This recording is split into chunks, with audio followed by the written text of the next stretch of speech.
সময় স্রোতের আপন বেগে মোরা দাঁড়াইয়া আসি সীমানার একবারে। কখনো কখনো মনে হইয়াছে দিবারাত্র কাটিল একইভাবে। সময়ের ফাঁকে দেখিতে পাইলাম না বড় হইয়াছে সে কিভাবে। আজ তার বিবাহ। মিনিমা, আমার ডাক শুনে রাঙা চেলি পরা কপালে চন্দন আঁকা বধূপেশিনী মিনি সলজ্জ ভাবে আমার কাছে এসে দাঁড়ালো। কি বাবা?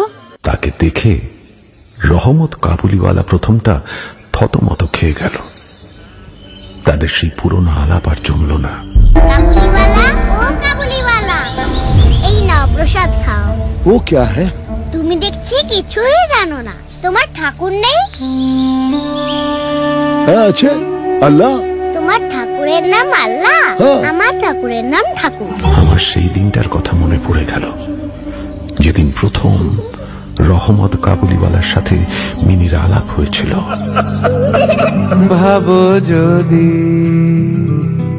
ফিরে যাওয়া যায় সময়ের সাপ লুডো বোর্ডের গুটি হয়ে।